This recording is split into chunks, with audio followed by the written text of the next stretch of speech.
പാലാരിവട്ടം മുതൽ അങ്ങോട്ട് നോക്കിയാൽ ഇപ്പോൾ കാണുന്നത് ഇതാണ്. റോഡിന് നടുവിൽ ആകാശത്തേക്ക് ഉയർന്നു നിൽക്കുന്ന ഈ വലിയ തൂണുകൾ. കൊച്ചിക്കാർക്കിത് വെറുമൊരു നിർമ്മാണ കാഴ്ചയല്ല, നാളത്തെ ഗതാഗത മുഖം മാറ്റാൻ പോകുന്ന പിങ്ക് ലൈനിന്റെ നട്ടെല്ലാണ് ഈ ഉയർന്നു വരുന്നത്. നമസ്കാരം. കൊച്ചിയുടെ മുഖച്ഛായ മാറ്റാൻ പോകുന്ന പിങ്ക് ലൈൻ മെട്രോയുടെ ഗ്രൗണ്ട് റിയാലിറ്റിയാണ് നമ്മളിന്ന് പരിശോധിക്കുന്നത്. പാലാരിവട്ടത്തെ പൈലിംഗ് മുതൽ ഇൻഫോ പാർക്കിലെ ഫ്യൂച്ചർ പ്ലാനുകൾ വരെ 11 കിലോമീറ്റർ നീളുന്ന നിർമ്മാണ വിശേഷങ്ങൾ. കൂടെ ഈ റൂട്ടിന്റെ കൃത്യമായ മാപ്പും നമ്മൾ പരിചയപ്പെടുന്നുണ്ട്. വീഡിയോ സ്കിപ്പ് ചെയ്യാതെ അവസാനം വരെ കാണുക. Welcome to the video. യാത്രക്കിടയിൽ സൈഡിലെ ആ മഞ്ഞ ബോർഡിൽ എഴുതിയിരിക്കുന്നത് നിങ്ങൾ ശ്രദ്ധിച്ചോ? പേഷ്യൻസ് ടുഡേ, കംഫർട്ട് ടുമോറോ എന്ന്. സത്യമാണ് ഗൈസ്. ഇന്ന് നമ്മൾ ഈ ട്രാഫിക്കിൽ കിടന്ന് സഹിക്കുന്ന ക്ഷമ നാളത്തെ നമ്മുടെ സുഖയാത്രയ്ക്ക് വേണ്ടിയുള്ള ഇൻവെസ്റ്റ്മെൻ്റാണ്. ഈ ബാരിക്കേഡുകൾക്ക് പിന്നിൽ പിങ്ക് ലൈനിൻ്റെ പണി തകൃതിയായി നടക്കുകയാണ്. കൊച്ചിക്കാർക്ക്, പ്രത്യേകിച്ച് കാക്കനാട് ഭാഗത്തേക്ക് പോകുന്നവർക്ക് ഒരിക്കലും ഒഴിച്ചുകൂടാൻ പറ്റാത്ത ഒന്നാണ് അവിടുത്തെ ട്രാഫിക് ബ്ലോക്ക്. രാവിലെ ഓഫീസിലേക്ക് ഇറങ്ങിയാൽ വണ്ടിക്കുള്ളിൽ തന്നെ പകുതി ജീവിതം തീരുന്ന അവസ്ഥ. പക്ഷേ ഇതിനൊരു ശാശ്വത പരിഹാരമായിട്ടാണ് നമ്മുടെ കൊച്ചി മെട്രോയുടെ ഫേസ് 2 അഥവാ പിങ്ക് ലൈൻ വരുന്നത്. പാലാരിവട്ടം മുതൽ ഇൻഫോ പാർക്ക് വരെ നീളുന്ന മെട്രോ നിർമ്മാണത്തിന്റെ ഏറ്റവും പുതിയ വിശേഷങ്ങളാണ്. പൈലിംഗ് എവിടെ വരെയായി? എന്ന് പണി തീരും? ഡിസംബർ 2026 വണ്ടി ഓടുമോ? ഇതെല്ലാം ഡീറ്റെയിൽഡായി നമ്മൾ ഈ വീഡിയോയിൽ പരിശോധിക്കുന്നുണ്ട്. ആദ്യം തന്നെ നമുക്ക് ഈ പിങ്ക് ലൈനിന്റെ റൂട്ട് ഒന്ന് ക്ലിയർ ആക്കാം. ജവഹർലാൽ നെഹ്റു സ്റ്റേഡിയം സ്റ്റേഷനിൽ നിന്നാണ് ഇത് തുടങ്ങുന്നത്. അവിടെ നിന്ന് നേരെ പാലാരിവട്ടം ജംഗ്ഷൻ. ശ്രദ്ധിക്കുക, പാലാരിവട്ടം ബൈപ്പാസ് അല്ല, ജംഗ്ഷൻ. അവിടെ നിന്ന് ബൈപ്പാസിലേക്ക്, പിന്നെ ചെമ്പുമുക്ക്, വാഴക്കാല, പടമുകൾ വഴി നേരെ കാക്കനാട് ജംഗ്ഷൻ. അവിടെ നിന്ന് സെസ്, ചിത്തേത്തുകര, കിൻഫ്ര വഴി ഇൻഫോ പാർക്കിലേക്ക്.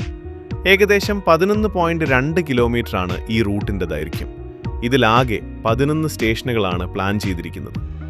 ഇൻഫോ പാർക്ക് ഫേസ് 1-ലും ഫേസ് 2-ലും സ്റ്റേഷനുകൾ വരുന്നുണ്ട് എന്നത് ടെക്കികളെ സംബന്ധിച്ചിടത്തോളം വലിയൊരു ആശ്വാസമാണ്. ഇനി നമുക്ക് ഗ്രൗണ്ടിലെ അവസ്ഥ നോക്കാം. നിലവിൽ പലയിടത്തും പൈലിംഗ് ജോലികൾ അതിവേഗം നടക്കുന്നുണ്ട്. പാലാരിവട്ടം മുതൽ ചെമ്പുമുക്ക് വരെയുള്ള ഭാഗങ്ങളിൽ പകുതിയിലധികം പൈലിംഗും പൂർത്തിയായിട്ടുണ്ട്. പക്ഷേ പലയിടത്തും റോഡിന് വീതി കുറവായത് നിർമ്മാണത്തെ ബാധിക്കുന്നുണ്ട്. വാഴക്കാല ഭാഗത്തൊക്കെ ഇപ്പോഴും പണി പുരോഗമിക്കുന്നതേയുള്ളൂ. നമ്മൾ കണ്ട മറ്റൊരു കാര്യം, ഇൻഫോ പാർക്കിനടുത്തായി ആദ്യത്തെ പിയർ ക്യാപ്പ് ഇട്ടതാണ്. അതായത് തൂണുകൾക്ക് മുകളിലുള്ള കോൺക്രീറ്റ് സ്ലാബ്. ഇത് വലിയൊരു നാഴികക്കല്ലാണ്. ഡിസംബർ 2026 പണി പൂർത്തിയാക്കുമെന്നാണ് KMRL പറയുന്നത്. പക്ഷേ സിവിൽ വർക്കുകൾ ഇനിയും ഒരുപാട് ബാക്കിയുണ്ട്. പക്ഷേ കാര്യങ്ങൾ അത്ര സ്മൂത്ത് അല്ല കേട്ടോ. നിർമ്മാണത്തിനിടയിൽ പല വെല്ലുവിളികൾ ഇവർ നേരിടുന്നുണ്ട്. ഏറ്റവും വലിയ പ്രശ്നം അപ്രതീക്ഷിതമായി കണ്ടെത്തിയ ഗ്യാസ് പൈപ്പ് ലൈനുകളാണ്. ആലിഞ്ചുവട് മുതൽ പടമുകൾ വരെയുള്ള ഭാഗത്ത് ഇത് പൈലിങ്ങിനെ കാര്യമായി ബാധിച്ചു. ഇതിൻ്റെയൊക്കെ ഫലമായി അനുഭവിക്കുന്നത് നമ്മളാണ്, യാത്രക്കാർ. സിവിൽ ലൈൻ റോഡിലെ പൊടിയും ബ്ലോക്കും സഹിക്കാൻ പറ്റാത്ത അവസ്ഥയാണ്. പക്ഷേ നോ പെയിൻ നോ ഗെയിൻ എന്ന് പറയുന്ന പോലെ ഈ കഷ്ടപ്പാട് നാളത്തെ നല്ല യാത്രയ്ക്ക് വേണ്ടിയാണെന്ന് നമുക്ക് ആശ്വസിക്കാം. ഇനി ആ തൂണിൻ്റെ ഏറ്റവും മുകളിലേക്കൊന്ന് സൂക്ഷിച്ചു നോക്കിയേ. പിയർ ക്യാപ്പ് മാത്രമല്ല, അതിന് മുകളിൽ ഗേർഡറുകൾ ഉറപ്പിക്കാനുള്ള പെഡസ്റ്റലുകൾ വരെ റെഡിയായി കഴിഞ്ഞു. ആ കാണുന്ന ചെറിയ കോൺക്രീറ്റ് ബ്ലോക്കുകളിലേക്കാണ് ഇനി മെട്രോയുടെ ട്രാക്ക് എടുത്തു വെക്കുന്നത്. കാര്യങ്ങൾ വിചാരിച്ചതിലും വേഗത്തിലാണ് നീങ്ങുന്നത് എന്നതിന് ഇതിലും വലിയ തെളിവ് വേറെ വേണ്ട.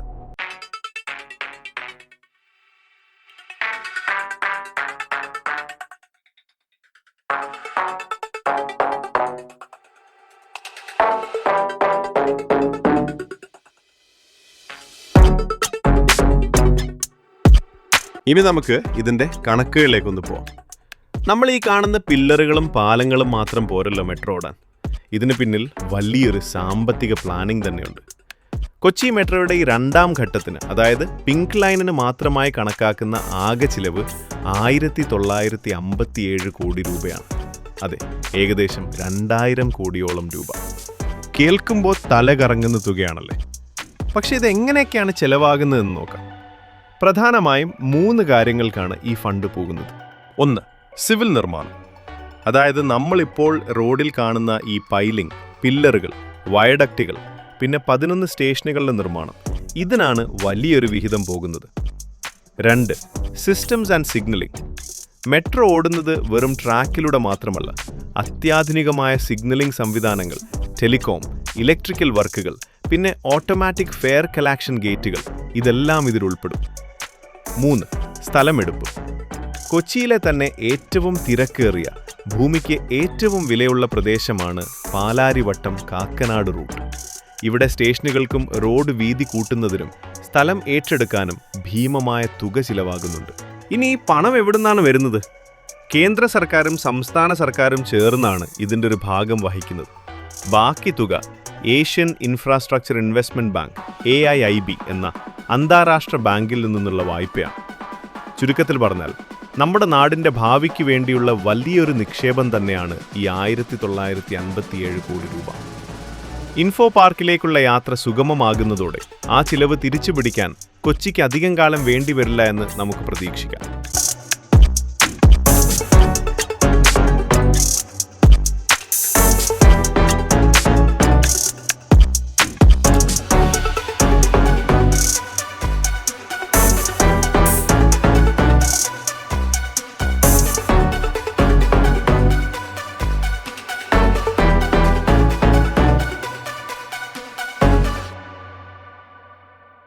ഇനി ഇങ്ങോട്ട് നോക്കിയേ, കാര്യങ്ങൾ ഇവിടെ വേറെ ലെവലാണ്. നമ്മൾ നേരത്തെ കണ്ട പോലെ വെറും തൂണുകൾ മാത്രമല്ല ഇവിടെയുള്ളത്. പലയിടത്തും ആ തൂണുകളെ തമ്മിൽ ബന്ധിപ്പിച്ച് കോൺക്രീറ്റ് സ്ലാബുകൾ, അല്ലെങ്കിൽ ടെക്നിക്കലായി പറഞ്ഞാൽ ഗേർഡറുകൾ സ്ഥാപിച്ചു കഴിഞ്ഞു. ശരിക്കും പറഞ്ഞാൽ ഇപ്പോഴാണ് ഇതിനൊരു മെട്രോ ലൈനിൻ്റെ ലുക്ക് വന്നു തുടങ്ങിയത്. ഈ സ്ലാബുകൾ ഇങ്ങനെ നിരത്തി വെക്കുമ്പോഴാണ് കൊച്ചി മെട്രോയുടെ ആകാശപാത അഥവാ വയഡക്റ്റ് രൂപപ്പെടുന്നത്. രാത്രികാലങ്ങളിൽ ഗതാഗതം നിയന്ത്രിച്ചാണ് ഈ ഭീമൻ കോൺക്രീറ്റ് സ്ലാബുകൾ വലിയ ക്രെയിനുകൾ ഉപയോഗിച്ച് മുകളിലേക്ക് ഉയർത്തുന്നത്. ഒരൊറ്റ സ്ലാബ് വയ്ക്കുമ്പോൾ തന്നെ 2 തൂണുകൾ തമ്മിലുള്ള വിടവ് നികത്തപ്പെടുന്നു. ഇതിനു മുകളിലാണ് ഇനി ട്രാക്കുകളും സിഗ്നൽ ലൈനുകളും ഇലക്ട്രിക് പോസ്റ്റുകളും എല്ലാം വരാൻ പോകുന്നത്. ഇങ്ങനെ സ്ലാബുകൾ ഇട്ടുകഴിഞ്ഞ സ്ഥലങ്ങളിൽ താഴെ വെയിലടിക്കാത്തതുകൊണ്ട് റോഡിൽ അത്യാവശ്യം നല്ല തണലും കിട്ടുന്നുണ്ട്. പാലാരിവട്ടം മുതൽ ഇൻഫോ പാർക്ക് വരെയുള്ള റൂട്ടിൽ ഏറ്റവും വേഗത്തിൽ പണി തീർന്നുകൊണ്ടിരിക്കുന്ന സെക്ഷനുകളിൽ ഒന്നാണിത്. ഇത് കാണുമ്പോൾ തന്നെ നമുക്ക് ഉറപ്പിക്കാം, വണ്ടി വേഗത്തിൽ തന്നെ ഓടുമെന്ന്.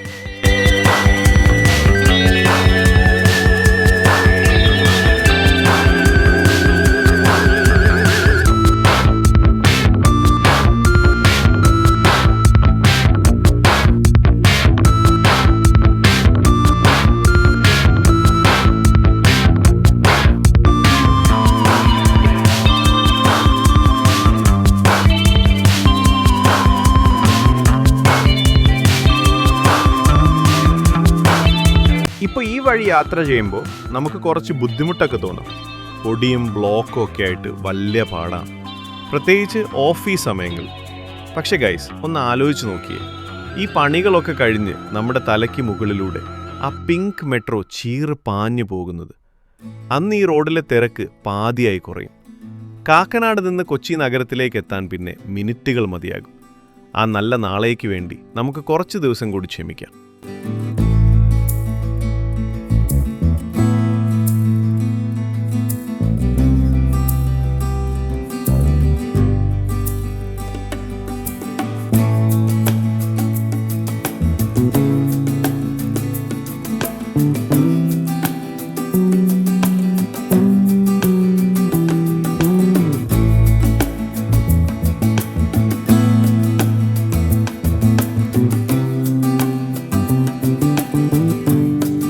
അപ്പോൾ ഇതൊക്കെയാണ് നമ്മുടെ പിങ്ക് ലൈനിൻ്റെ വർത്തമാനകാല വിശേഷങ്ങൾ. പാലാരിവട്ടം മുതൽ ഇൻഫോ പാർക്ക് വരെ നമ്മൾ ഇന്ന് കണ്ടത് വെറും കോൺക്രീറ്റ് തൂണുകളല്ല, മറിച്ച് കൊച്ചിയുടെ ഗതാഗത മുഖം മാറ്റാൻ പോകുന്ന വലിയൊരു സ്വപ്നത്തിൻ്റെ തുടക്കമാണ്. പൊടിയും ബ്ലോക്കുമൊക്കെ സഹിച്ച് നമ്മൾ കാത്തിരിക്കുന്നത് നാളെ ടിക്കറ്റുമെടുത്ത് AC-യിലിരുന്ന് ട്രാഫിക് ഇല്ലാതെ ഇൻഫോ പാർക്കിലേക്ക് പറക്കുന്ന ആ ദിവസത്തിന് വേണ്ടിയാണ്. ആ ദിവസം അധികം അകലെയല്ല എന്ന് നമുക്ക് പ്രത്യാശിക്കാം.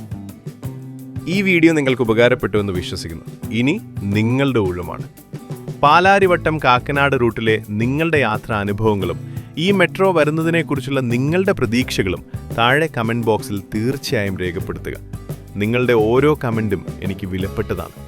പിന്നെ ഈ വീഡിയോ ഇഷ്ടപ്പെട്ടെങ്കിൽ ആ ലൈക്ക് ബട്ടൺ ഒന്ന് അടിച്ച് പൊട്ടിച്ചേക്കുക. കൊച്ചിയിൽ പ്രത്യേകിച്ച് ഇൻഫോ പാർക്കിലും കാക്കനാടും ജോലി ചെയ്യുന്ന നിങ്ങളുടെ സുഹൃത്തുക്കൾക്ക് ഈ വീഡിയോ ഒന്ന് ഷെയർ ചെയ്ത് കൊടുക്കണം. അവർക്കും അറിയാലോ പണികൾ എവിടെ വരെയായി എന്ന്. ഏറ്റവും പ്രധാനപ്പെട്ട കാര്യം, നമ്മുടെ ഈ ചെറിയ ഫാമിലിയിൽ ജോയിൻ ചെയ്യാത്തവരുണ്ടെങ്കിൽ താഴെ കാണുന്ന ചുവന്ന സബ്സ്ക്രൈബ് ബട്ടൺ അമർത്തി കൂടെയുള്ള ബെൽ ഐക്കൺ കൂടി എനേബിൾ ചെയ്യുക. എങ്കിൽ മാത്രമേ മെട്രോയുടെ അടുത്ത അപ്ഡേറ്റ് വരുമ്പോൾ നിങ്ങൾക്ക് നോട്ടിഫിക്കേഷൻ കിട്ടൂ.